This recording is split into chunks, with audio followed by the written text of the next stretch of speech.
Good afternoon, everyone. Welcome to our IDP speaker series. And this is a bit of a special one because we're covering quite a bit of ground in just what will amount to about 90 minutes or so of your time this afternoon. We're going to look at three different books. And I guess you might be asking, well, first off, let me introduce myself. My name's Christian Breede. I'm an associate professor of political science at the Royal Military College and a fellow at the Center for International Defense Policy here at Queen's University, and also an adjunct professor at Queen's University doing some teaching from time to time. All that to say, I'm thrilled to host this event and this one entry in our speaker series. And what I want to do is just, you might be asking, why these three books? What do these three books have in common? Well, there's one thing that they have in common, which is I had my hand in the editing of all three of them to various degrees. But more importantly, two of them for sure are explicitly part of the a book series through the McGill-Queen's University Press, and the third one, Culture and the Soldier, is related to it in terms of subject matter, which is why we've included it here today. But two of the books, Why We Fight and Transhumanizing War, are part of the Human Dimensions in Foreign Policy, Military Studies, and Security Studies series that McGill-Queen's University Press has been running for a few years now. In fact, the book Going to War that Stephanie von Lackey, the director of the CIDP, and I edited several years ago was one of the first books in that series. And so it's a fantastic series on this question of the human dimension in modern conflict. And so if you have projects that are in line with this series, with this topic, manuscripts or edited volumes that you're interested in getting out there, consider publishing in this series. It's something we'd be thrilled to take a look at. And so I want to keep this introduction short because what I want to do is get to the meat, which is that I'm joined today by 5 of the members of the team that led to the production of these 3 books, Claire Cookson-Hills and Rob Engen, Colin Farrelly, Vicki Woodside-Duggins, and Vanessa Brown. And you're going to hear from me towards the end as well, because I get to talk about one of my chapters in Culture and the Soldier as well towards the end. But first, let me just briefly introduce them.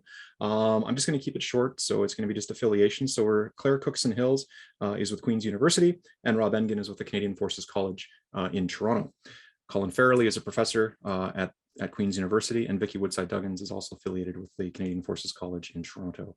And Vanessa Brown is from the Dallaire Centre of Excellence for Peace and Security Studies, newly appointed to there within the Department of National Defense. And so we're very fortunate that all of these folks were able to take times out of their very busy schedule to sit down and talk to us about their research that came out of that produced and ended up finding its ways in the chapters of these 3, I have to say, from a very biased opinion, really excellent books, and ones that I think really do a good piece of contribution towards this question of what is the human aspect of conflict.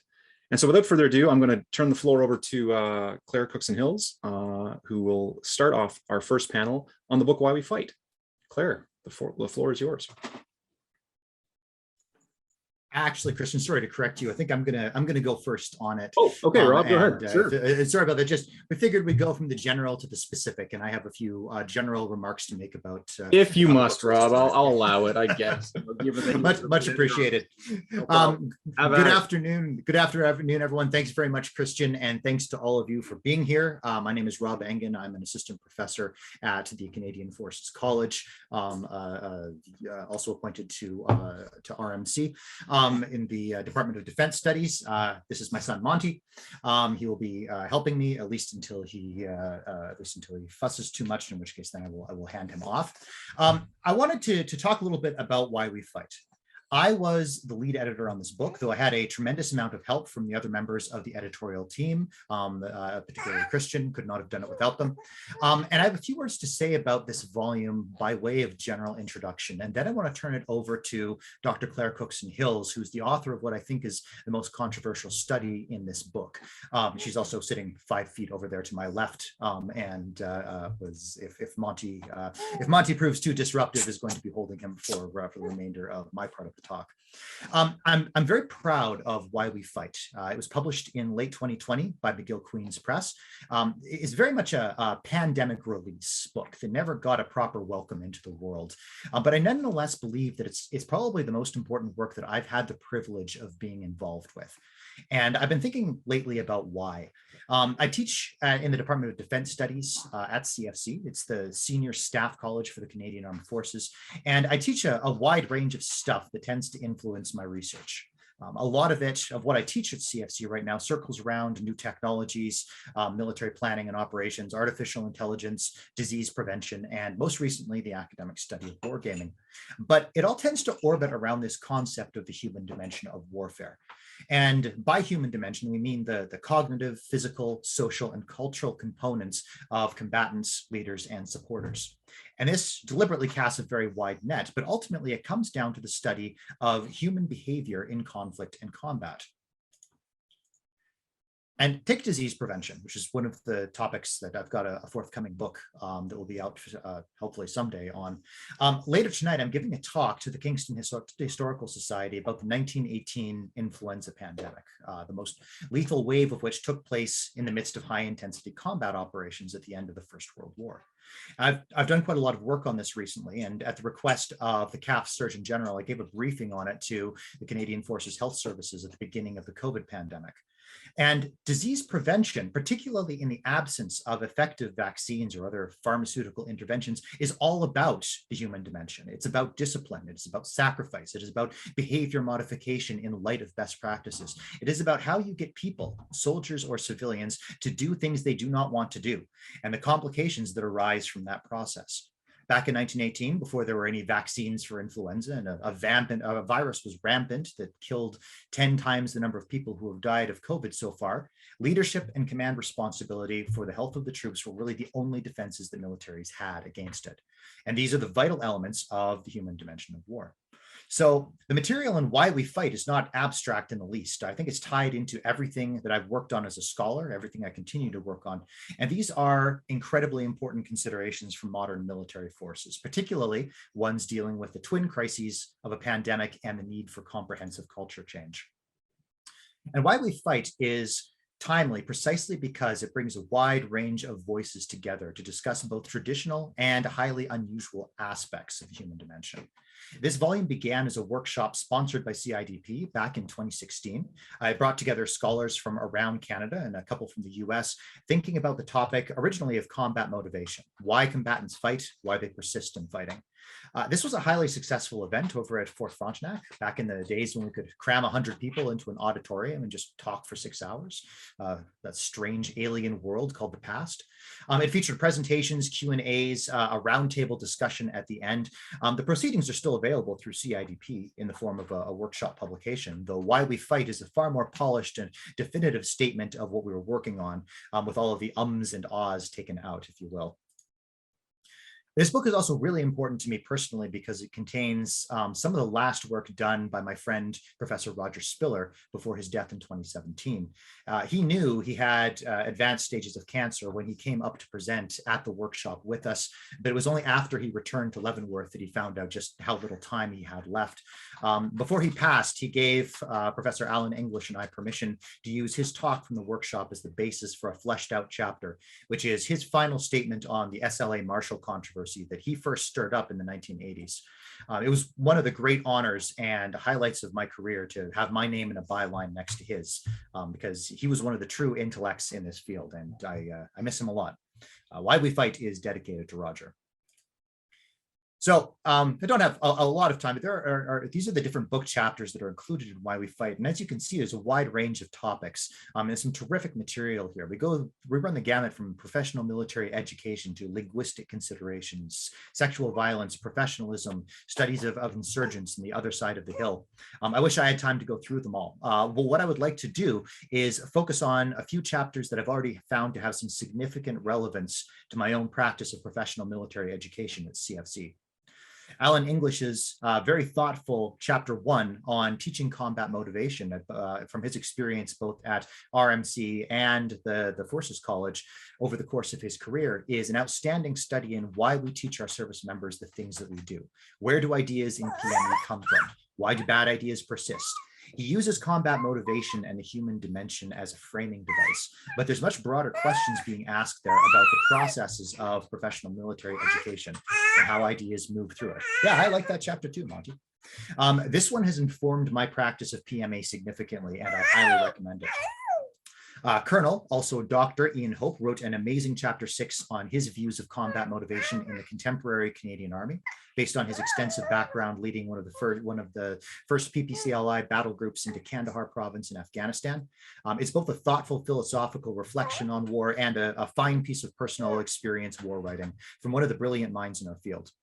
Ian and I don't agree on everything when it comes to combat motivation, and I think that one of the strengths of this volume is that there's actually some clash between the chapters and some divergent opinions highlighted within the material.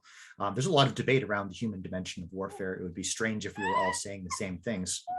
And one of my personal favorite chapters in this book, and not just because he's sitting here with us, is chapter 7, Do You Even Pro, Bro? Persistent Testing of Warrior Identity and the Failure of Cohesion by Christian Breede and Karen Davis, who need no introduction to this audience.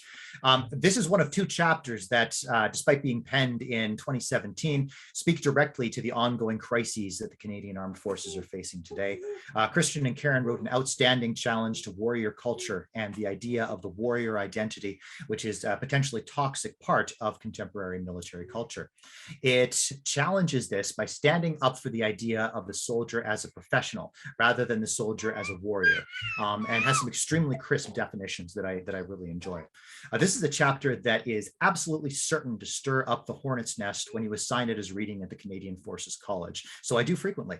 And I have to thank Christian and Karen for some extremely invigorating debates and discussions that they've allowed me to provoke with this work. And finally, I want to introduce what I think is the most important chapter of the book, Dr. Claire Cookson-Hill's Sexual Violence as Motivation. I'm not just saying that because we're married. This is the most controversial chapter, as it discusses the prevalence of sexual violence against German women by Canadian Army troops at the end of the Second World War. It is groundbreaking stuff, and it tends to leave audiences in a state of some cognitive dissonance when the sheer scope of the sexual violence problem becomes apparent. There's a lot of potential links to sexual misconduct in the military today, particularly through her conclusions about the military justice system. So I'm going to turn over the floor and the remainder of my time to Dr. Cookson-Hills to take us a little deeper on her chapter. Thank you, Christian, and thank you, everyone. It's an absolute privilege to be able to discuss why we fight with you.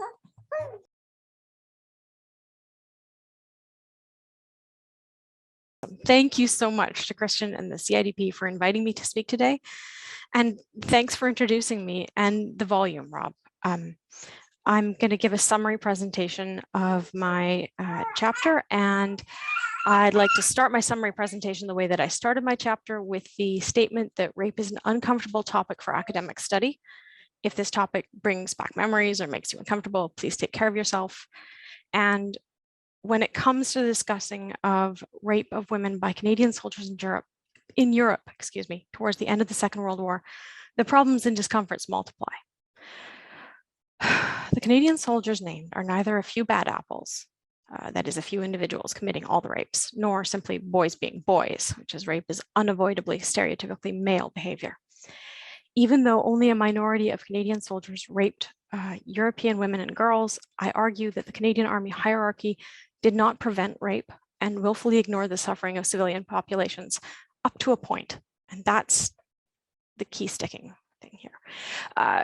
Rape was not treated as the same in all places and times during the Second World War, and the Canadian Army accepted a certain amount of abusive behavior towards civilian women. My chapter focused on the rape of European women by Canadian soldiers at the end of the war as an example of the Canadian Army's approach to dealing with rape, and what a short, quote unquote, wave of sexual violence against civilian women and girls suggests for the study of the human dimension of warfare. Other chapters in the volume explored the will to fight and the various parameters of and histories of motivating soldiers for battle. In this chapter, I discussed, as I said, an uncomfortable possibility that combat motivation itself has historical connections to sexual violence, and that we ignore this truth at our peril. The prospect of rape and sexual violence, the prospect that rape and sexual violence was a meaningful motivator at certain times and places for some Canadian soldiers is disconcerting, to say the least. I do not accept that examining the will to fight need to be a narrow study of combat record. I argue that we cannot accept a soldier's ability and readiness to fight as divorced from questions of what they are fighting for. As this volume's, I'm going to skip that bit. It is abundantly clear that many soldiers do fight or have fought, in part or in whole, for sexual spoils, to brutalize and humiliate an enemy, and because the opportunity to do so exists. If combat motivation is the will to fight, we must wrestle with some of the more distressing factors that generate that will. My evidence for this exploration into combat motivation came from 2 campaigns in the Second World War. Sicily, that's Operation Husky in July and through August 1943, and Germany's Spring 45. I used the courts-martial indices to retrieve the basic statistical information and fleshed out these stats with a sample of the full courts-martial transcripts. Briefly, then, in Sicily, the official historian wrote about 8 reports of rape when the Canadian soldiers had only been ashore for about a week. However, the courts-martial indicate that only 3 soldiers were tried for sexual violence during the 2-month campaign in Sicily, and none of those 3 were the ones that the historian discussed.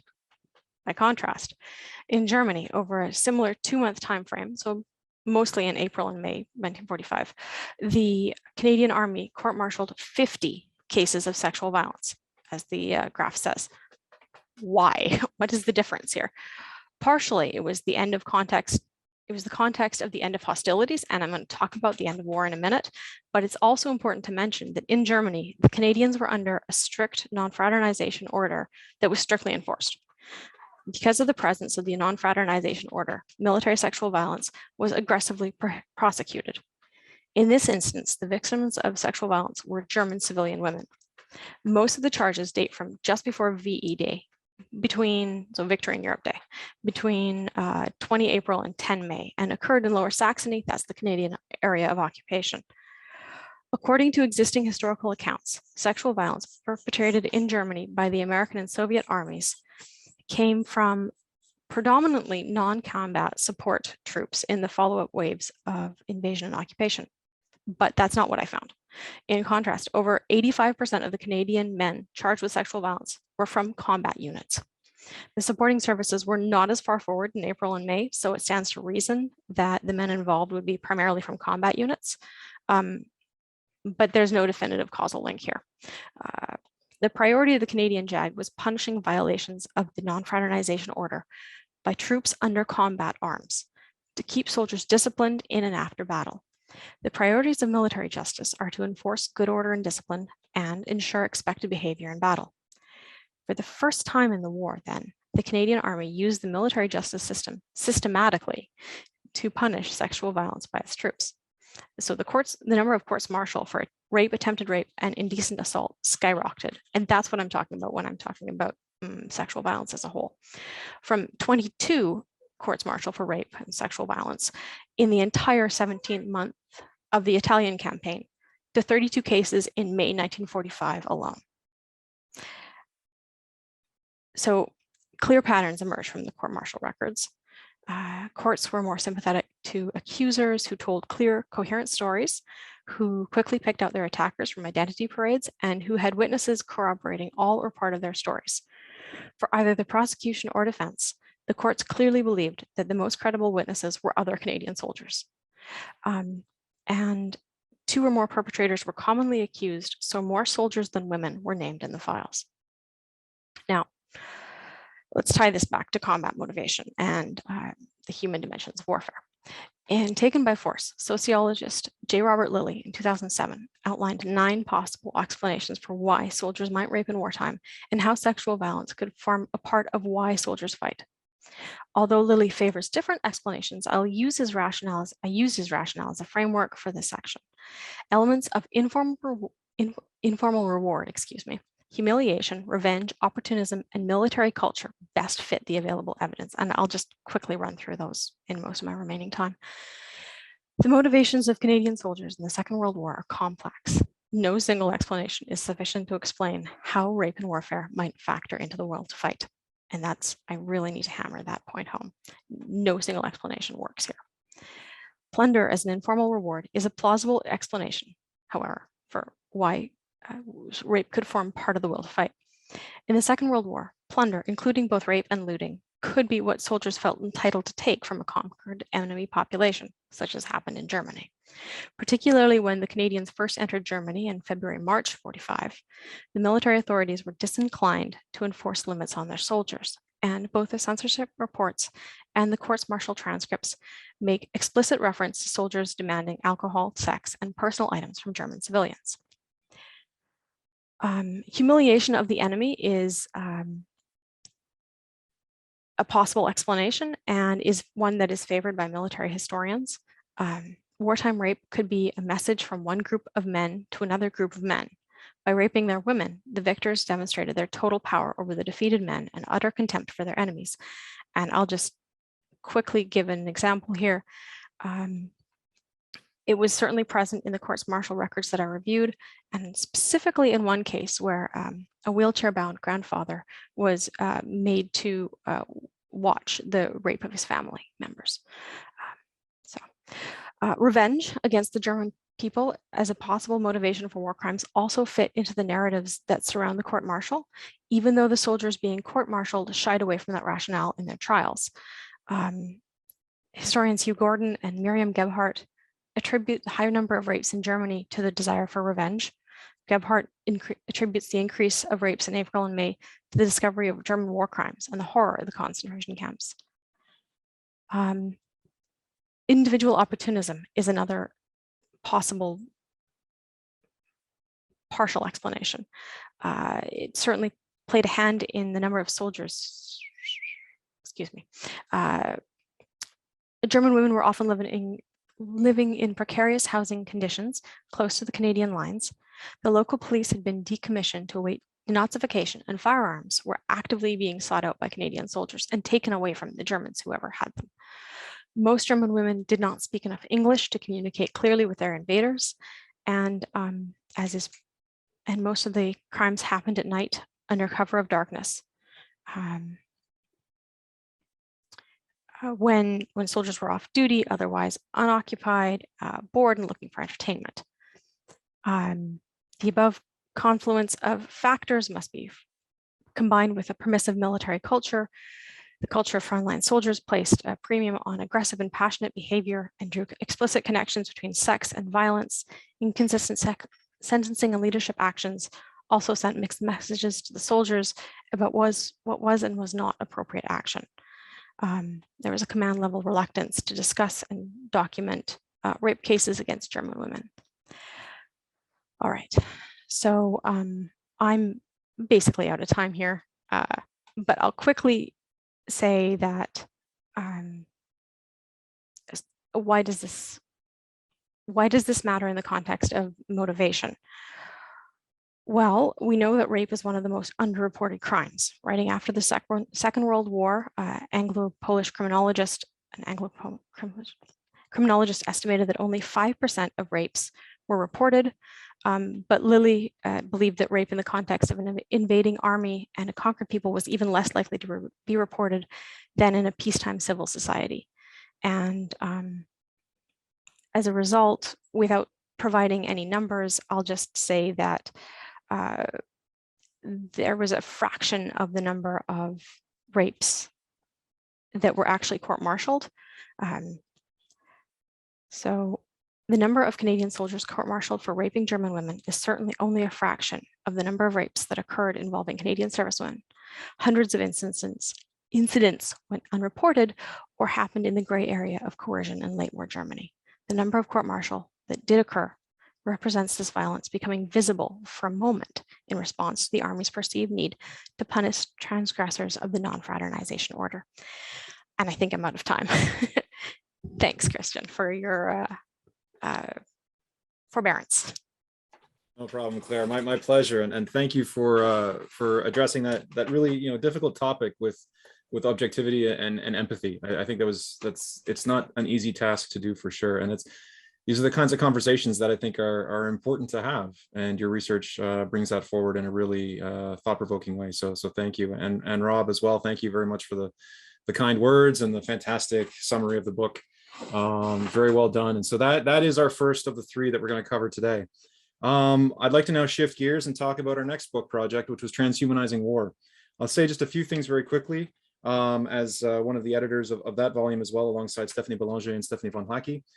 This book was the result of once Stephanie and I had completed going to war, we thought, what's next? What's the next project going to be? And between the two of us, we settled on this idea of war and technology, and specifically human performance enhancement and soldier enhancement. Because one, I'm a giant science fiction nerd, and so this is right up my alley. And two, it is something that is happening, and we're seeing evidence of soldier enhancement or enhancement, human enhancement in society, to the point where the technology is such that some of these enhancements and rehabilitative techniques are actually enhancing performance, as opposed to simply returning folks to their pre-injury levels. And so this confluence of medical science in terms of rehabilitation with soldier enhancement for optimization, in fact, and performance enhancement was really, really interesting. And that's one of the reasons why Stephanie Belanger was brought into the project, given her association with the Canadian Institute for Military and Veteran Health Research. And so between the three of us, we pulled together a team, again, a conference, some workshops, and ultimately this edited volume with the three of us. And we had a fantastic team as well, two of whom are here today to discuss their different contributions to the project. And first up, as you can see from the slides here, is Colin Farrelly. Colin, the floor is yours. Excellent. Thanks so much, Christian. And thanks very much for including me in this webinar. So I'm going to elaborate a little bit on the chapter titled Insulating Soldiers from the Emotional Costs of War, an Ethical Analysis. So my perspective, my background training is philosophy, and this paper is a kind of a hybrid philosophy and psychology, reflecting on the prospects of utilizing memory-altering drugs to prevent and better treat post-traumatic stress disorder in the context of the military. And in 10 minutes, I'm not going to be able to go through all the details, so I'll kind of give you a bird's eye perspective on the what, the how, and the why of the argument that I try to advance in that chapter. And the springboard for my analysis is the President's Council Bioethics report that came out in 2003, which was kind of the first major philosophical and policy reflections on the pros and cons of developing memory-altering drugs. The conclusion that report came to is that going forth with these kinds of innovations risks falsifying our perception and understanding of the world. And so it would threaten what it is to live an authentic human life. And so really we shouldn't consider going down this route. And I think that argument, I think, is actually like a poor argument. It's a poor way to frame what may be desirable or undesirable about memory altering drugs. But I use that to then kind of launch into my argument. And my biggest beef with this argument is that I think it's an empirically invalid characterization about the role memory plays in human well-being. And so I try to instead put forward a more plausible view. We are selective about our memory. We do modify our memory. Sometimes we do that in harmful ways. Sometimes we do it in ways that allows people to promote their emotional well-being. So what I try to anchor my analysis in then is a more empirically accurate view of what Daniel Gilbert from Harvard calls the psychological immune system, right? This is the brain's ability to protect us from gloom, right? We exist in a world where there is lots of disadvantage, tragedy, and in order for us to survive, the brain has found ways to try to help us cope with the adversity of life. And memory is an integral component of that. And so what I distinguish then are, before we start talking about drugs that modify memory, is to reflect on the ways we already do this. Some of these techniques of memory modification are unconscious. They're kind of part of the evolutionary psychological immune system, and they can be maladaptive, meaning they can actually be harmful to the long-term emotional well-being of people. And then there can be conscious interventions of memory modification. So the unhealthy ones would be the primal defense mechanisms, right? An individual might find out information about the death of a loved one, divorce, or job loss. And to prevent the short-term emotional trauma of dealing with that reality, they might go into denial or compartmentalization. And this is not a healthy long-term solution, but from an evolutionary perspective, you could understand that in a world where lots of challenges persist, sometimes going into that mode of thinking could be part of our survival mechanism. So if we were envisioning memory-altering drugs for soldiers going into conflict as kind of hyping up denial and compartmentalization, that would be an unethical and not a beneficial intervention for soldiers. So that one I put to the side as that's not on the table as a serious contender for morally permissible memory-altering drugs. But there are conscious interventions that we know people do. Story editing exercises, cognitive behavioral therapy. So in these cases, somebody would work with a professional to kind of rewrite the narrative, the meaning of particular events to help them resolve some of the trauma and be able to move forward in a way that's a more positive outcome for them. And so this is the category where I think if we're talking about memory altering drugs utilized in a kind of supplementing cognitive behavioral therapy, then that's opening the door to a way of enhancing emotional resilience in a way that is not a maladaptive development. So how might this look like? And the study that I focus on is on mice. This is from a paper in Cell in 2014 or 15, but now there's been some more recent clinical trials on beta blockers in post-traumatic stress disorder as well. But this experiment, I think, is a fascinating glimpse into what might be possible. So the researchers did a kind of Pavlovian dog experiment where they would ring a bell followed by a shock to the mouse. And if you do this enough times, eventually, so mice don't suffer post-traumatic stress disorder, but they have a fear response. So when the association between the bell and the shock is realized in the mouse's brain, they will freeze just when they hear the bell ring. Okay, and once that association is formed, you have 30 days in which you could retrain the brain of the mouse to break that association by exposing them to what's called exposure therapy, where you'd be ringing the bell without shocking them.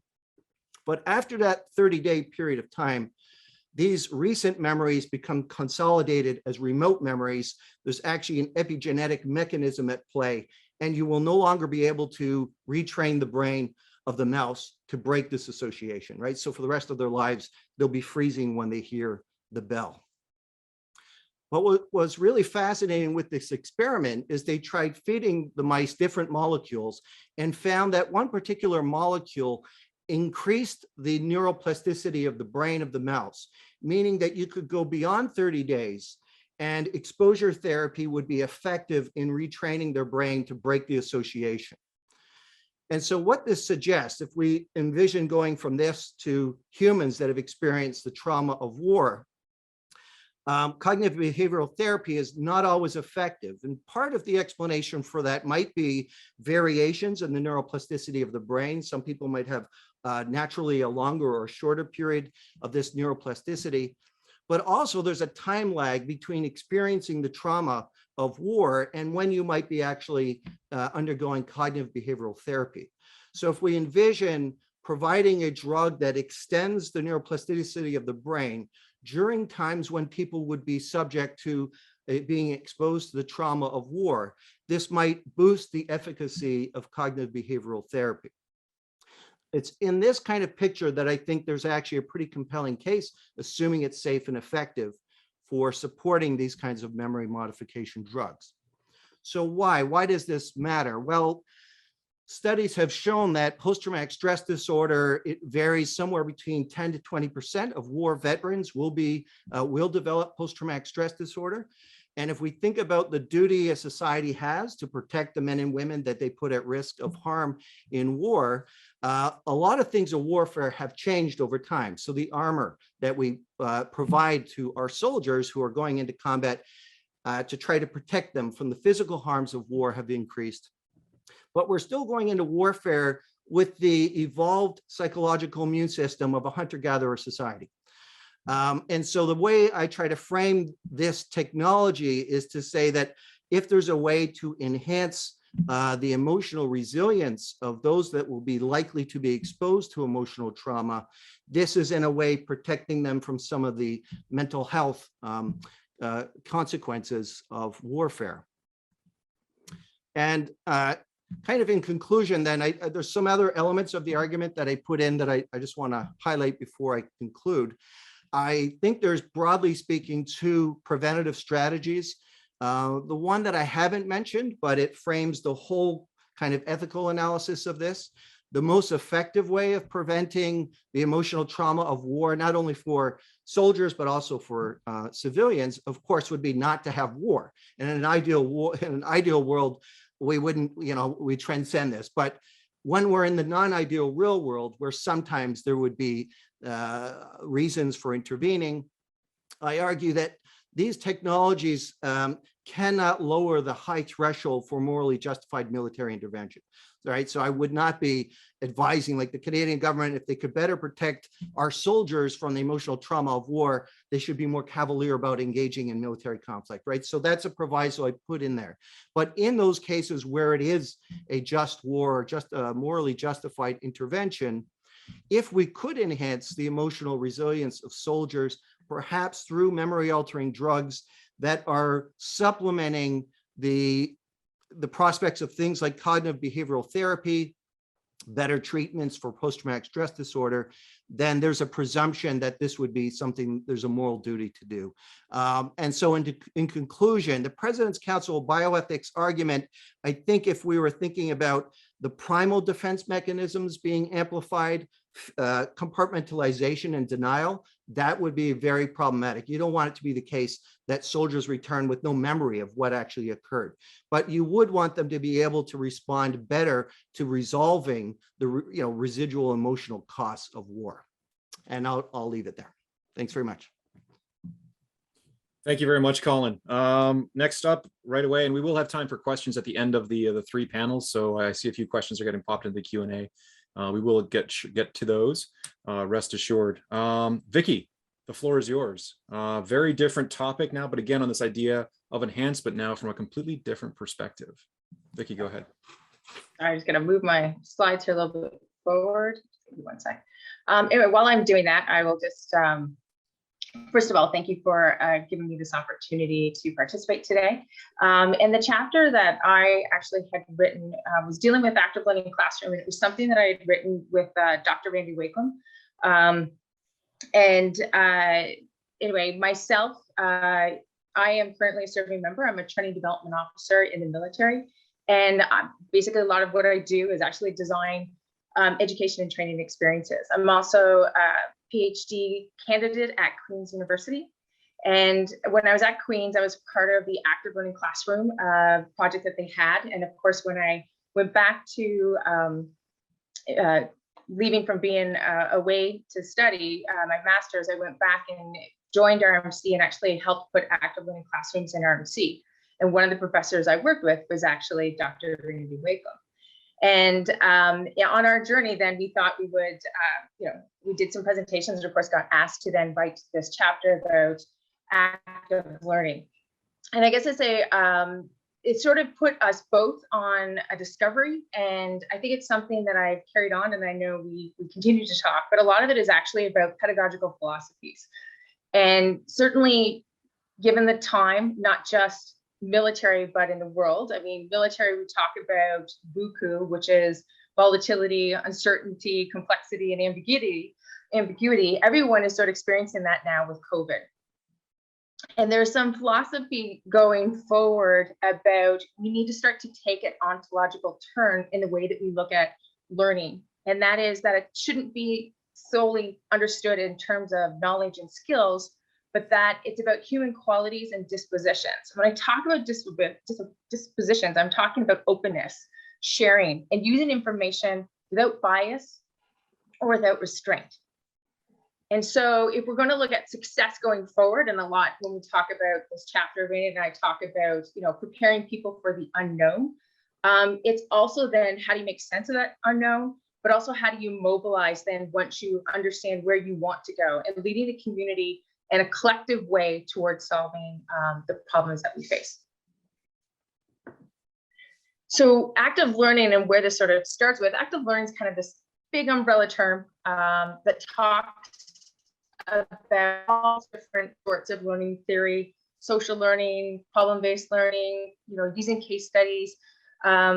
These aspects covered under active learning are sort of centered on this idea that you're rethinking the intersection of teaching and the environment and the interplay that that has. And essentially what you're trying to do then is to make sure that you are creating this experience and this opportunity that doesn't take away what you're really trying to do. And that is to sort of share this perspective and help people, involve in whatever it is that you're learning in a very new way. Because sometimes the environment is distracting, or sometimes it's actually the teaching method doesn't work. So it's trying to maximize the learning experience to be the best possible thing. So this is partly where the active learning comes. But I think it also is moving forward a little bit more that, when you talk about experience, and these are a couple of theories about what experience is, it's given space for people to not just, experience the subject and think about it, but that you're actually developing the person and even developing their ability to think and developing their ability essentially to learn. And so you're not teaching the subject, you're teaching the person. And that learning is this journey with really no end state. And that's what you're trying to create. And so in a large part, certainly in academic settings, we're talking about the cognitive shift whenever we do this.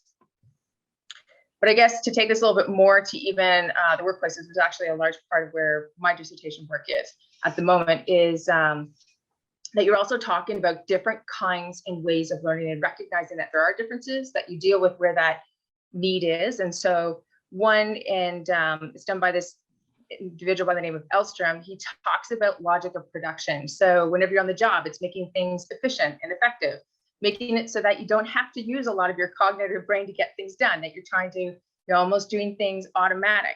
But then there's this other aspect where we need to create and really rethink what we're doing.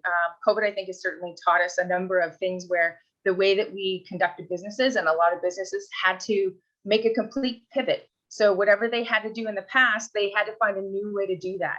And so it's breaking away the older ways of seeing things and seeing it a new way, but being able to achieve it. And so even with pedagogy, you kind of have to deal with this theory and practice tension, but it coexists, and the tension is actually a good thing.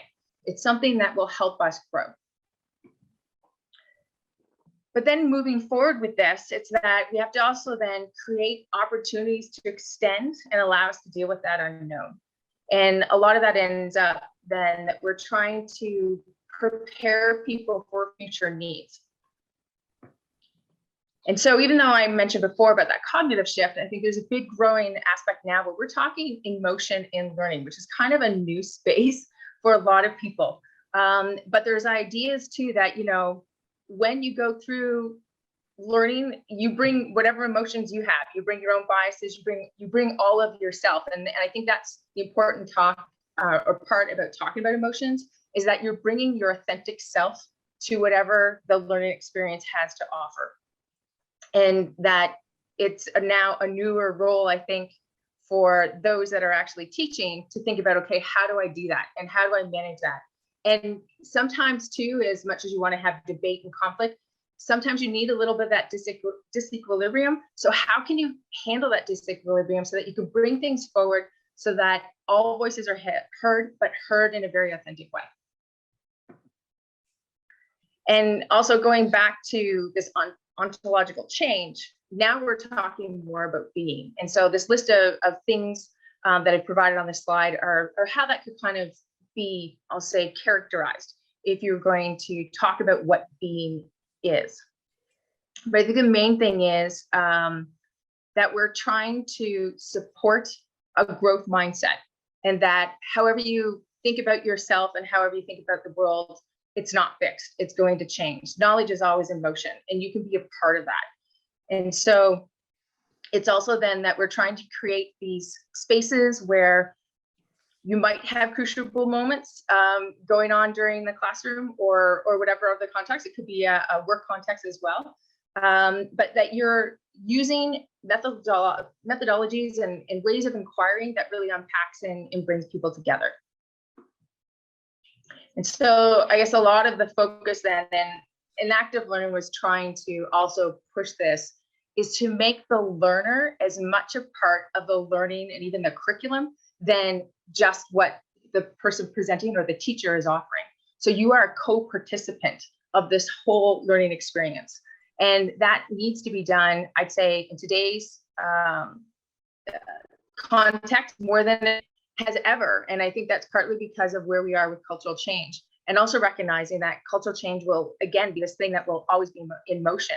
And so there we need to create space for this authentic, participatory dialogue, and that all these voices can be heard. And recognizing holistically too, that just how we even organize ourselves brings factors that are both formally or informally that may, regulate how people participate. And so you need to also take care of all of those barriers that may be there. And I think, and I ended with this last slide essentially because I don't see leaders as just being, and I'm certainly involved right now currently at CFC with professional military education, but I don't see leaders as just being this thing that we talk about in the military. And certainly holistically, whether it's advocacy or business, it's talking about leadership development and leader development in a very new way. And one of the things, partly with my dissertation, I went back and was looking at some of examining our military doctrine, and interesting enough, I found parts in there that I wasn't actually expecting. One being, you do not need permission to lead. And the idea is that you have something to contribute, no matter what rank, no matter what occupation, no matter who you are, you have something to contribute. And that really echoes a lot with advocacy and cultural change, where there's another quote someone has published recently, that one can lead with no more than a question. And so active learning holistically then is about having students, as I said, participate, about making space for all voices to be heard, and that this shared space is one where we can all grow, and that we can all basically become this leader in our community. And leader doesn't mean that you have to have all this power or make all these decisions. It's that you're just there and you're willing to participate and you're willing to push change. And hence, I guess, falls back to this leading with simply asking a question. Thank you. Vicki, that's a great quote almost, to kind of end this with. I love it. You can lead with no more than a question. I think that's awesome. Thank you so much for that. And Colin, thank you for your reflections on the ethics behind treating things like post-traumatic stress and what that means. And there's a fantastic question that prompted in the Q&A that we'll get to at the end from Chris Ankerson. Awesome. So you can see how diverse the range of topics are on the topic of human performance. Whether we're talking education, which is a form of human performance enhancement, right through to the psychological and pharmacological interventions that Colin talked about as well. So fascinating stuff, and I would encourage you, if you're interested in this field, to definitely check that book out as well. So we're going to shift gears again now to the last book. Certainly not least, I think it's a good volume as well. It's a little separate from the series. This one was published by UBC Press in 2020. And what it does, it basically takes two views of culture from the perspective of the role it plays within the military. It takes the view that culture shapes the military in terms of a force external to it. But culture is also something that's used by the military as it undertakes its various engagements and interventions around the world, or even in defense of national interests. And much like Rob gave some shout outs to certain key chapters, I'm going to do the same, in particular to the chapter that Vanessa Brown and Al Okros co-authored, and Vanessa's joining us today to talk about that chapter, because I have used that chapter on several occasions in my class to lead equally thought-provoking discussions on this idea of gender and identity within the military. In fact, I used early versions. Is one of the nice things about being an editor, is you get a under the hood sort of sneak peek at what's coming. And I actually got special permission from Al and Vanessa to distribute the chapter to my students a few years ago before this book was in print, because I thought it was that important. And it was starting a conversation that has only gotten more and more important over the intervening years. So again, like Rob mentioned with the first book, Why We Fight, we were a little ahead of the curve on this one in terms of getting into the discussions and debates that are now front and center Interestingly enough, about curves, Transhumanizing War was our efforts to get ahead of the curve where we thought we were behind a bit because those technologies had been advancing so rapidly that defense policy needed to catch up. So again, some themes here you can see tying these 3 books together. So I'm going to again stop, and I'm going to turn the floor over to Vanessa to talk to us about her chapter, and then I'll wrap it up with a probably far less interesting discussion on mine, and then we'll go into questions. So Vanessa, the floor is yours.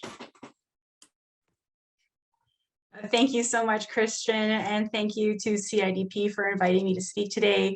I want to begin by acknowledging that I'm working from my home in Toronto, which is situated on the traditional territory of many Indigenous nations, including the Anishinaabe, the Chippewa, the Haudenosaunee, Wendat, and most recently the Mississaugas of the Credit. In acknowledging and learning about how Indigenous nations share this territory and continue to protect the land, I must work to understand my place in the history that has brought me here, as well as my place in our colonial present. I'm thankful for the opportunities to learn about and collaborate with Indigenous teachers, scholars, and indeed soldiers and military members on how best to create a just and bright future for all of us. I think that as we look to present and utilize some of the concepts within Christian Breede's edited volume on culture and the soldier, it's vitally important to think about whose identities and values, as well as norms, come to be centered in the military and its engagements, how this centering has taken place over time, as well as what impacts this has on the ongoing process of centering within the military and its engagements abroad and domestically. So in our chapter, Dancing Around Gender, Changing Identity in Canada's Post-Deschamps Military, Dr. Alan Okris and I sought to pose the question, whose culture? Writing this chapter in 2019, we were thinking about the deep and long-standing gendered, sexualized, and racialized social relations that exist within the military. And this history was being named again in the former Supreme Court Justice Marie Deschamps' 2015 external review into sexual misconduct and sexual harassment in the Canadian military. And indeed, it's being further named in the Hayter-Beatty, Fournette, and LGBT Purge class action lawsuits, as well as recent testimonies of systemic sexual misconduct in the military. Whose culture? So drawing from sociological, feminist, and critical race theories, we sought to illuminate how sexual violence and cultural inequality in the military are situated within a military culture that tightens and restricts meaningful belonging to the identities of a privileged few. This tight culture represents the focus of our investigation and recommendations for change. I'll attend to some of the highlights of the chapter, what Dr. Okris and I meant to explore and uncover in the chapter, as well as ultimately what we hope to help accomplish by having written it. Stemming from the Deschamps external review, we aim to challenge the military to stop dancing around gender norms that the military produces and instead conceptualize changing gender norms as a way to establish more equitable, inclusive, and just institutional culture.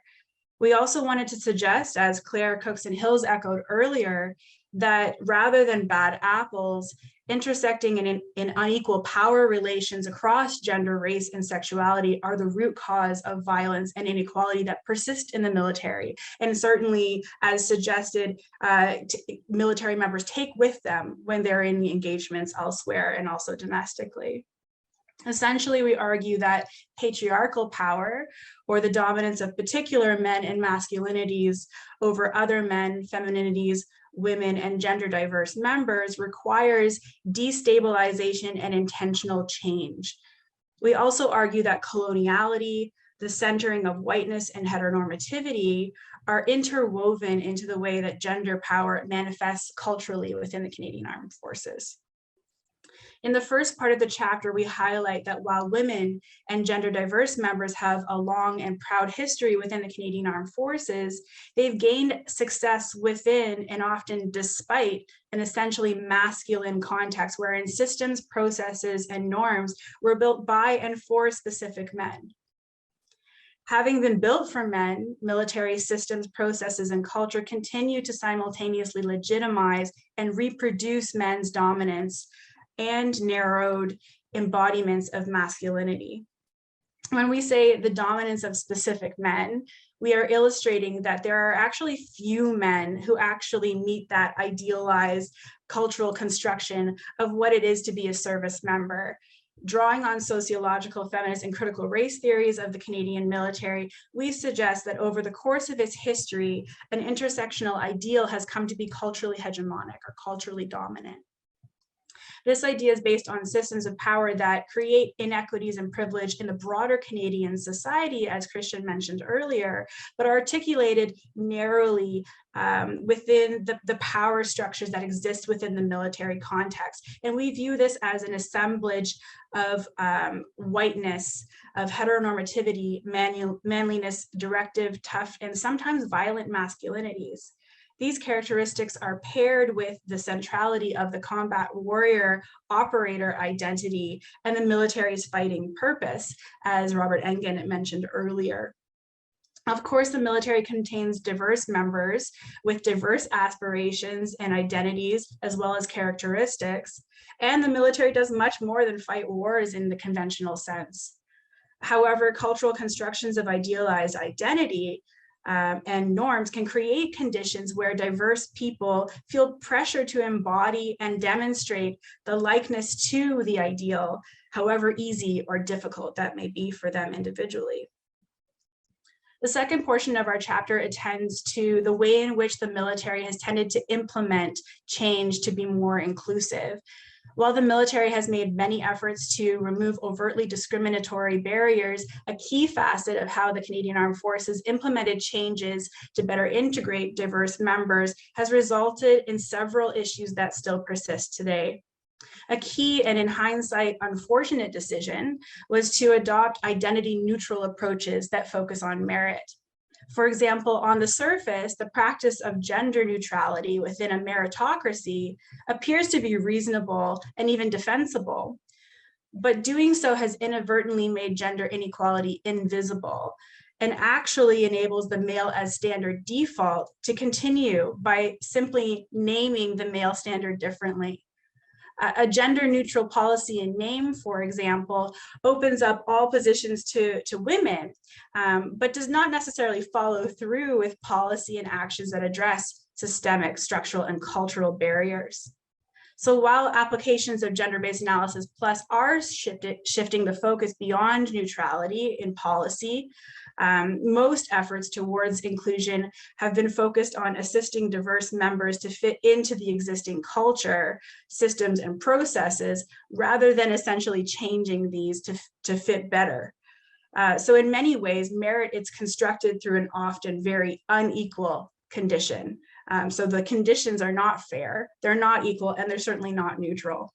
A particular challenge is that the military culture implicitly emphasizes specific intersectional traits and creates cultural norms to ensure uniformity and cohesion with those traits.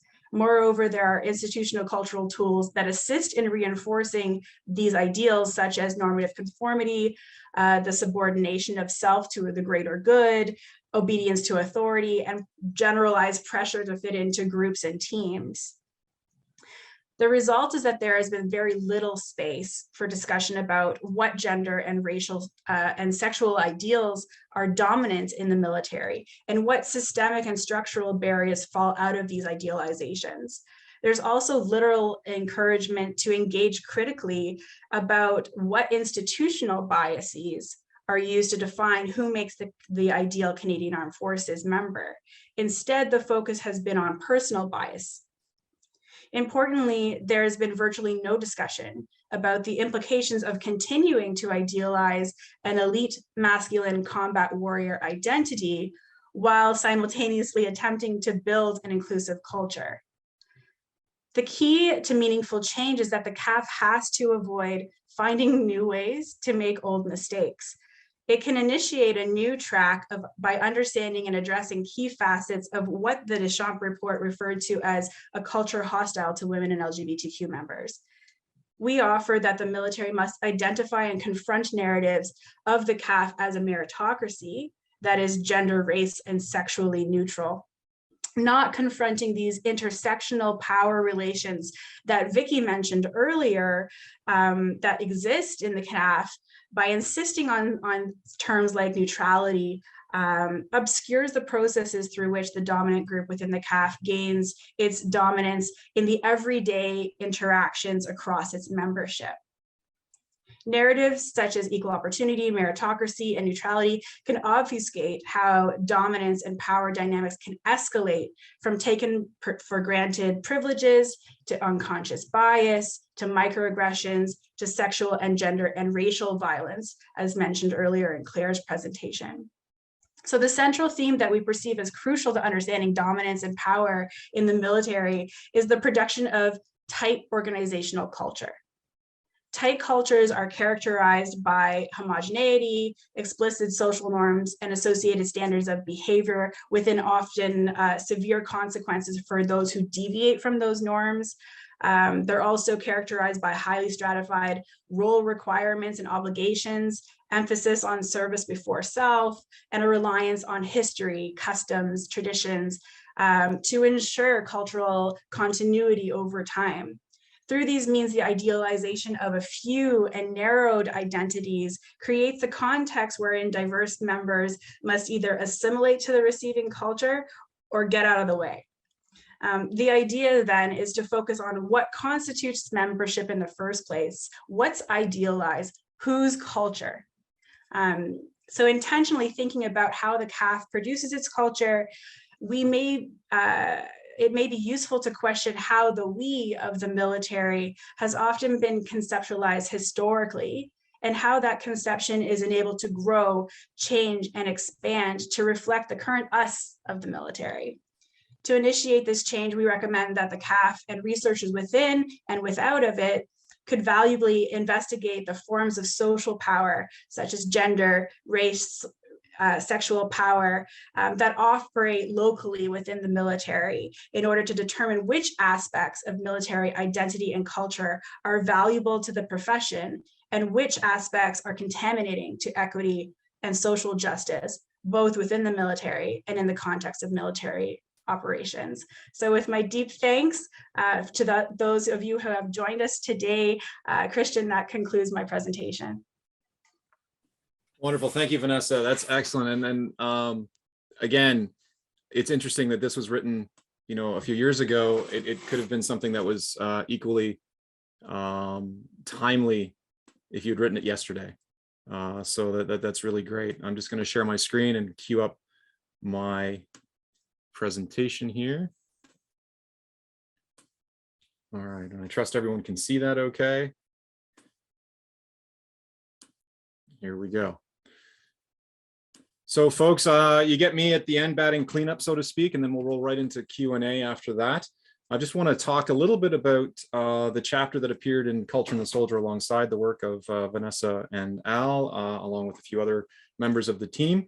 And what I want to do is talk about my chapter on taking it slow, and we're going to get into what slow means and what I'm getting at here, but it's this notion of leveraging local support during military engagements. And so how do we really succeed in this thing that we call irregular warfare? And several scholars have looked to social capital for guidance. Heather Gregg, for example, or Thomas Vervich or Krzysztof Titeka have all are just but a few examples of trying to apply social capital principles, which is this idea of bonding and bridging social capital, made popular by Robert Putnam back in his 2000 classic Bowling Alone.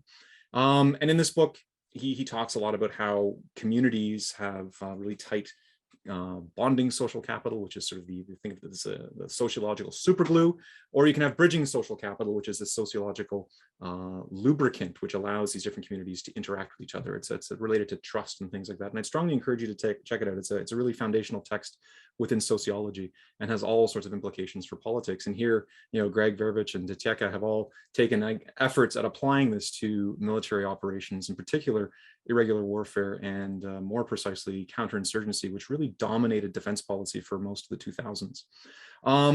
In all cases, though, they've had limited success. They've all seemed to sort of fallen short, and we want to sort of know why. So put simply, effective irregular warfare is all about building relationships. And so you can see the natural application and temptation to apply social capital here. But I argue that we need to go perhaps a little bit further. And so while both serving and reflecting upon this afterwards, during my own time in Afghanistan, almost, gosh, it was over 10 years ago now, my goodness, it feels like it was yesterday, I realized that much of what we were doing as soldiers, and I'm somewhere in this photo, I think, closely resembles what we ask of our police. And perhaps we can learn something from our folks in blue in terms of how they police. And so I took, in this chapter, I took a look at some of those policing strategies. Folks like Jason Hawden, James Q. Wilson, Felix Heideck, Martin Bouchard, Wei Wang, and Eric Beauregard all applied social capital to policing strategies, where the strategy is dependent upon the social capital dynamics in a given community. And so this table really sort of summarizes what those scholars found. And so in communities with high levels of bridging social capital and high levels of bonding social capital, and indeed low levels of bonding social capital, it really didn't matter in terms of the bonding so long as that bridging piece was high. So again, we're talking about that lubricant between communities that allow communities to have levels of trust amongst each other. This sort of service style of policing was the most apt. Where we have lower levels of bridging social capital, so a lot more distrust with outsiders, if you will, more inclusive or exclusive communities, you needed a legalist approach. And then where both are low, you wanted a more of a watchman approach. And you can look at the details on what each of these different strategies for policing mean. And you'll see as we apply it to military operations, what those might be. But that's the context in which this was all created. And so I looked at this to see if there was something here.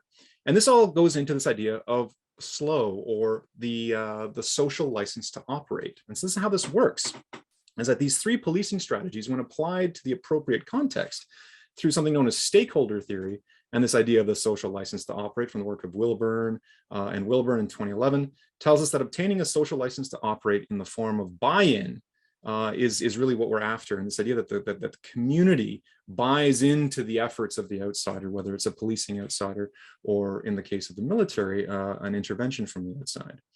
And this really had its foundational work done through the resource extraction industry, as corporations that go off to different parts of the world to engage in mining and resource extraction. They look for this social license to operate from the community to set up shop. It helps reduce the friction with whether it's security or what have you. And in fact, Stephanie von Hacke did a lot of early research in this a few years ago, and was really sort of an inspiration for this connection in terms of the social license to operate with respect to military operations. And so effective policing obtains a social license to operate from the community as well that's being policed. So what does this mean for the military? Well, in terms of operational design, we can see that there's perhaps an analogy to the different styles of policing that we can now apply to different styles of military operations, or I like to call operational design. And you can see here how that analogy kind of works. So we go from watchman to management, we go from legalist to interventionist, we go from service provision to engagement. And let's look a little bit deeper at that. So here's how it works. Here's the causal mechanism. And here we see at the bottom, we see that sort of causal chain of a standard military operation. We have the commander's intent, which drives an operational design. And of course, as it's implemented, we start to see some resistance from the community. This is what we lived every day in Afghanistan. And it comes out with a sort of, very little change in the needle, if you will, in terms of the outcomes on the ground. The situation on the ground doesn't change if we don't achieve the commander's intent. And what I argue is that, in fact, it's because we're not seeking the social license to operate. And of course, this is fully understanding the sort of irony of this, is that, in a very sort of practical kind of crude way, the military has the ultimate social license to operate, which is the management of violence and the monopoly of violence. It's our entire point. But that works in conventional conflict, in large scale operations, major theater war, whatever tag you want to throw on it. But when we're talking about irregular warfare, that's not sufficient. We really need, because earlier it's all about building relationships. You can't build relationships with the barrel of a gun or from the barrel of a gun. It needs something else. And so in this context, we need to think deeper. We need to think about the cultural dynamics on the ground, and social capital can be that thin edge of the wedge to get us into that.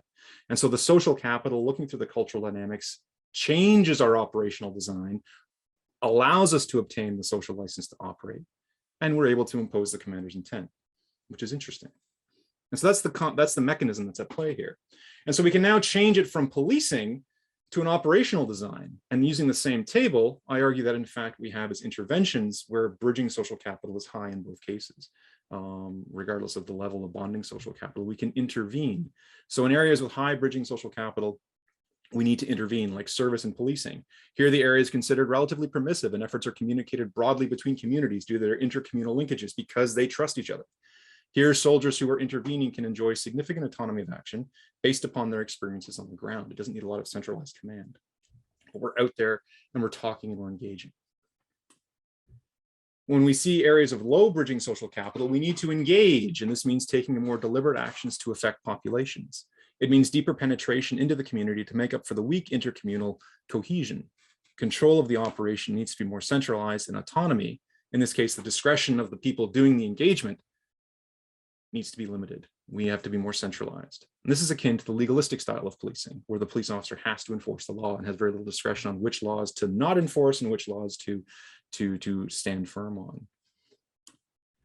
And in the fourth form, we see here areas of low bridging social capital and low bonding social capital we need to manage. And this is the most complex, as it requires autonomy and a willingness to address the needs of the community rather than some centralized notion of what security entails.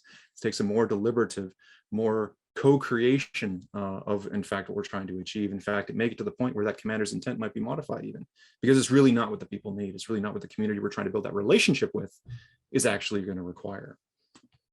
And so in all cases, it means an understanding of the socioeconomic realities on the ground as part of the operational design.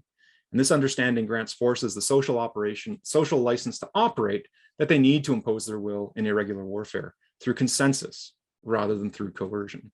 And so that was my really quick and dirty presentation on the chapter and in fact, the concluding chapter in Culture and the Soldier, which I was really thrilled to see published with UBC Press just as the pandemic was kicking off, and has, like I said, several really interesting chapters that look at culture from the perspective of its influence upon the military, and as well, like my chapter shows, how the military can leverage culture to achieve the commander's intent. And so with that, I'd like to turn it over to questions for the remaining time we have. I'm really thrilled to see the participation we've had here. And it's wonderful to now have an opportunity to hear from you and see if there's anything that comes to mind. And I saw one question that came in during Colin's talk from Chris Ankerson. I was wondering, Chris, if you want to just chime in, feel free. If you're able to. Actually, I should probably clarify the system if that's going to allow us to do it. But Chris, you had asked, cruel as it may seem, I'm going to quote you here, "It's wise to mitigate all the negative aspects of war. Does this have the potential to remove the brakes from war? Put it another way, is pain of all kinds a mechanism for limiting war?" And I think this is aimed at Colin. And Colin, I'm happy to allow you to have a shot at that question. I see Howard chimed in as well. I think it was with an interesting observation. But Colin, please go ahead. Yeah. Well, thanks very much, Chris. That's a great question. And it kind of went to, I just said that proviso about at the end when I said this idea of prevention.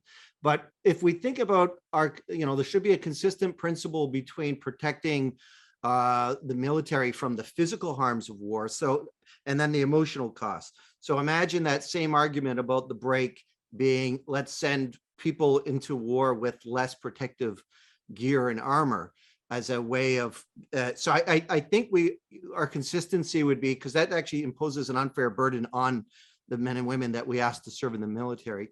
I think the main break is the political one, right? So the Canadians won't tolerate, or should not tolerate, military interventions that are not morally justified. And then if we think about tweaking, so imagine one made the break argument to say, well, we could increase the risk of injury and post-traumatic stress disorder as a break. I think our principled thing would be to say, protect the men and women serving in the military the best that we can, both from the emotional trauma and the physical injury. But I take your point about not lowering that threshold. I think it's an unfair burden to place that on the actual combatants rather than the political actors that are the ones that are justifying the public policies. But it's a great question and a great concern there. If I could chime in, it's certainly one of the underlying themes of the book for us is to keep the human in this idea of human enhancement, and in fact keep the human aspect to war alive, because it's important. And there's lots of work on autonomous warfare that raises this very same question, that if we get into autonomous systems, are we lowering the bar, lowering the threshold for intervention in other places, and just increasing the likelihood of adventurism to put it bluntly, which I think is a fair comment. Thank you for that, Colin. Anyone else wish to weigh in on that particular question from Chris Ankerson? All right. Any other questions? Okay, so this one here is from Howard, the current deputy director of the CIDP. And I'm just going to, again, just give me a second here to read it.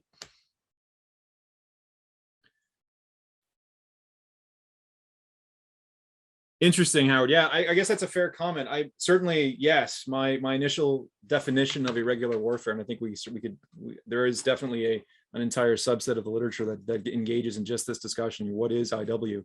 But certainly from my read of the literature that I've consulted, irregular warfare very much is about the building of relationships, and that's what we're after. In the case of certainly the context I'm discussing. If you're going to go irregular against a conventional opponent, I think that relationship piece is still there, because what is the irregular component? It's that you're engaging other aspects of society or engaging with other aspects of the target society, which again, for me, I think you're still going into that relationship building process. You need to build the trust from within, whether it's raising indigenous forces to overthrow a government or what have you, or as one of my colleagues, Colonel Kevin Stringer, the U.S. Army is working on. He does a lot of work on resistance, which is gaining more and more traction now, especially in certain parts of Europe, where that in fact becomes part of the IW construct. Is, how do we build resistance movements within countries to help consolidate defenses? And so that I don't know if that addresses your question, Howard, but I'm certainly, yes, I'm making some pretty heavy assumptions in terms of my definition of IW, and very much seeing it in sort of that context that we saw in Afghanistan in the 2000s and 2010s. I don't know if that helps. All right, cool. Thanks, Howard. All right, just looking through the open questions here. So Joel Watson thanks us for the session. And much of it is written in the 3 books, focuses on the warrior and toxic masculinity with recommendations for change. And has anyone considered the possible benefits of restoring a stoic masculinity?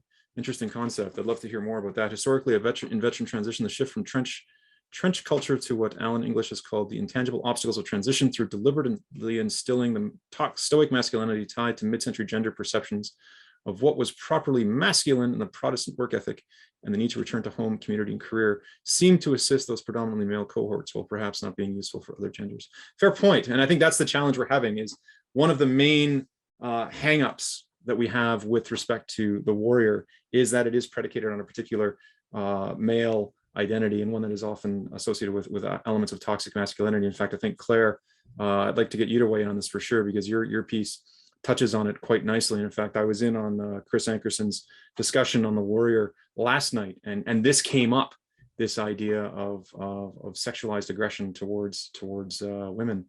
I think it's an interesting avenue to look through. And so, Claire, do you have any thoughts on this?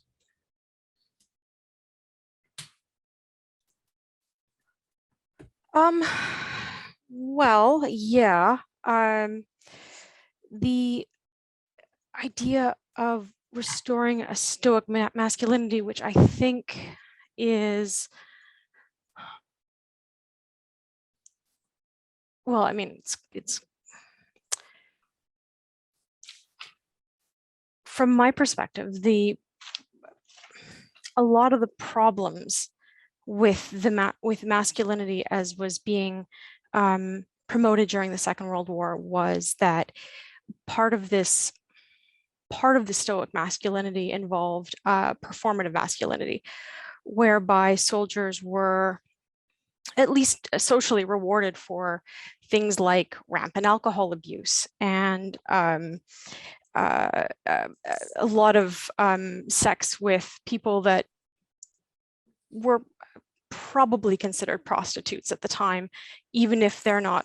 Even if we wouldn't think of them as prostitutes today, we would look at the problems of European women during the Second World War as survival prostitution, which is like,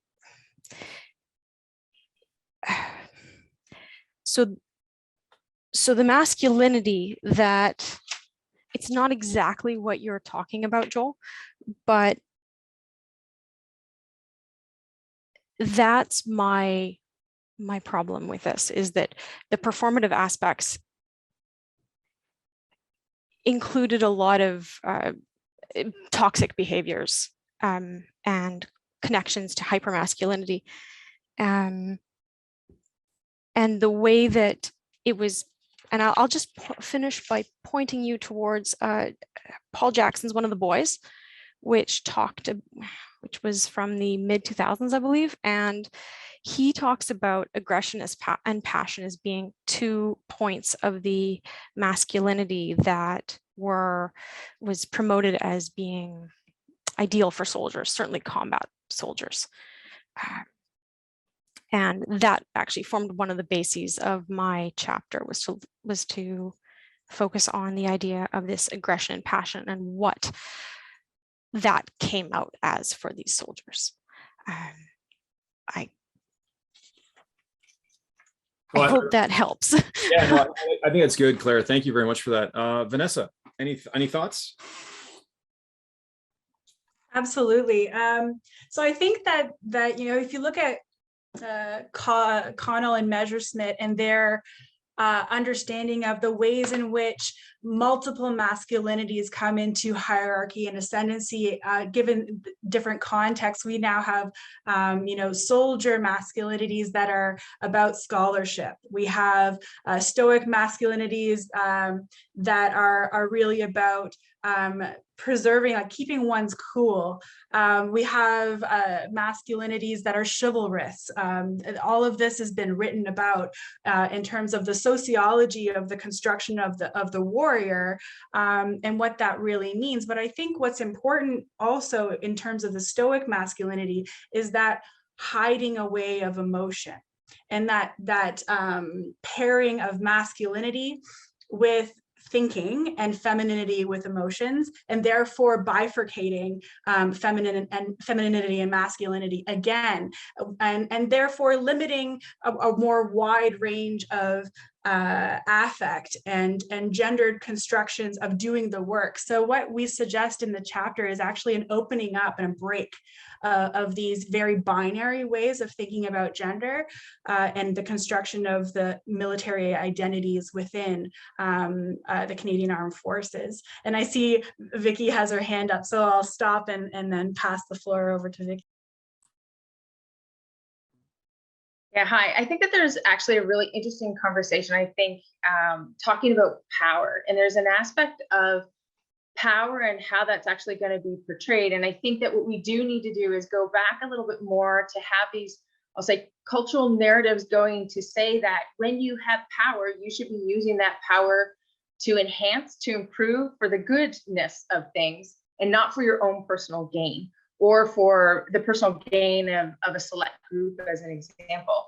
Because even as we talk about some of the cultural things that we want to change, we want people who have the power to use that power to change our culture of where we want to go. So I think that we need to sort of create these sort of cultural narratives about, power is going to exist. If you have power, there's a greater responsibility that you must now, I'll say, atone for, and there's a duty that you have for all those involved that the culture is actually affecting. All right, thank you very much, Vicki. That's great, and Vanessa, awesome. Thank you as well.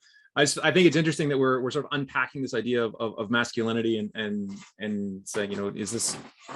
And I think this is, for me, certainly what comes out is the soldier identity is one that probably sits across them. It's a different layer of identity than just perhaps strictly masculine or feminine, because again, we want to have that more inclusive perspective. We want to have everybody, as many people as possible, see themselves in this identity of the soldier, which I think is interesting too. And that's certainly what Vanessa's piece on loose culture with Al Elkros gets at. Chad Pillay, our American VDF, actually the CIDP, has a great question on this idea of moral injury, and if it's related to, is this something that's related to the terms of caring for service members coming back from a theater? And I think it is, absolutely, and I'll just start this off and then offer it up to the rest of the panel. But I will say Lindsay McDonald, who is actually Howard Coombs's daughter, has done some foundational work on this notion of moral injury, and in fact, one that really spoke to me personally, because this is something I struggle with from time to time as well. From my own time overseas. And this notion of moral injury is absolutely part of that soldier's recovery, and something that we're gaining increasing awareness of and learning about how to treat it and what causes it. And it can be, I think one of the big things that comes out of this is it's different for everybody. And it really depends on your own background and what you bring to the table, so to speak, when you deploy and what you see and how you process it. So I don't know, Colonel Pillay, if that helps, that answers your question. But that's sort of my perspective on it. Anybody else want to weigh in on that in particular?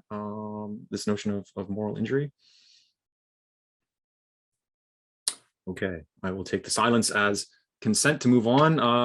John Bosso, you have a question for Dr. Farrelly. I don't know, Colin, can you read that question too? Do you see it, or do you need me to summarize for you? Yeah, a pretty sorry. detailed one, and I'm gonna get the technical bits wrong, so I just want to make sure I don't. Okay, so yeah, I'll just read this Sure. in real time. You discuss pharmacological additions to cognitive behavioral therapy is an effort to enhance resilience. Is it more okay? So yeah, the question of therapy enhancement distinction, and yeah, so that's a great question. So there is a kind of a background philosophical debate about prevention and treatment. Is there a distinction? So in the context of post-traumatic stress disorder in soldiers, so it really does depend on whether this is used preemptively. So let's imagine people likely to be experienced to trauma that would activate post-traumatic stress disorder may take a pharmacological intervention to expand the neuroplasticity of the brain so that if they experience this trauma, they can more effectively respond to cognitive behavioral therapy. But then you could also envision after that event has happened, in the conjunction of getting therapy, it's a prescription. And so I think that study I looked at in the mice is one that's done preemptively. So that's kind of like a vaccination in a sense for the psychological immune system to try to reduce the likelihood of adverse events when you experience with the trauma. But you could envision it as well as just a therapeutic. I think the power of the intervention, a preventative one, all else being equal, would probably be bigger bang for the buck, but I think it depends on the details.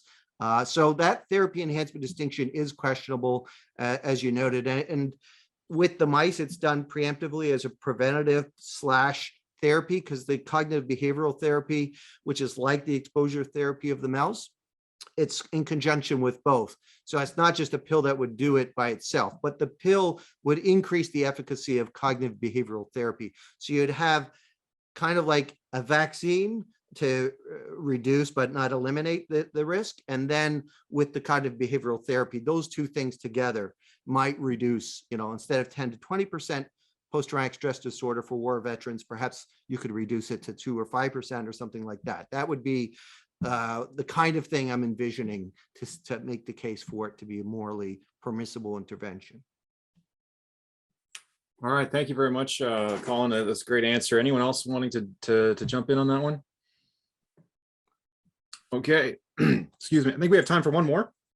And so we'll move to Jessica Hewitt's question, which actually is exactly getting at the point that I had made earlier, which is awesome. So and I think it is deserving of a deeper dive. Anybody want to start to kick off? Like I said, I've got a couple thoughts on it, which I've already articulated a little bit, but yeah, Vanessa, please have at it. Absolutely. Thank you, Christian. So my PhD that I've recently is now recently live is on the integration of gender and cultural perspectives within the Canadian military, and specifically looks at the diverse ways in which individual service members attempt to do culture change in their everyday work. So I suggest looking that up. Also, Anna Krylova's work on military femininities by women on the Eastern Front in World War II is amazing. It definitely puts the subject position on women and their role.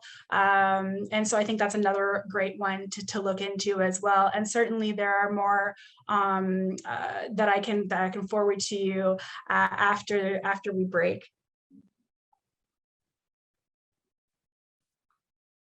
Thanks, Vanessa, for that. Anyone else? Okay. Oh, Vicki, yeah, please go ahead. I was just going to make a comment. As much as to some of the work that I'm working with for my dissertation is actually talking about leaders in their own development. And as much as I can't say necessarily the amount of research that Vanessa has presented, but I can tell you that there is this ongoing conversation, and certainly about who am I in this journey, and what do I do, and what do I do to the environment, and how do I shape this new culture or create space where everyone can participate. So there is a lot of, I'll say, awareness among those that are leading at multiple levels, because we've had conversations among various ranks about this identity and where they fit and what their role is. And so there's, I think it's going to be a space where I think a lot of more potential research can happily be placed. Thanks, Vicki. That's awesome. Right. So certainly one of the things that I see here, this is, and I want to kind of focus in on the lower piece there, where you talk about the junior leadership level being where the quickest way to enact culture change. I think you're absolutely right. I think it has to, I think we need buy-in at all levels, however, and it's certainly from the ground up, that's the way to get it so right at the door, get it at the ground level, and build that solid foundation that they can lean on as they move through their military careers. But one of the things I found in my own research into culture change and culture renovation is it's got to be bought in from the top. And if the top doesn't buy into it, if it's not something that's championed by the senior leadership, it's not going anywhere. And so as much as the junior leadership levels are important, and in fact, indeed critical, this needs to be, again, it's a leadership issue. And this is something that leaders have to, at all levels, embrace and champion and make happen to ensure that our institutions are more inclusive, and we get the right identities and as well the right values and whatnot into our services. So I see the time, it's 1:30. I promised you no more than 90 minutes. I'm going to stick to that. I see the questions have sort of culminated in that sort of classic Clausewitzian sense. I want to thank you all on behalf of the Center for International Defense Policy for attending, and thank you to our presenters for their fantastic discussions on their contributions to these three wonderful volumes. Again, totally biased, completely partial in this one, but they really are, I think, some good books that contribute to the discussion on the human aspects of war and conflict. Have a wonderful day. Take care. Stay safe.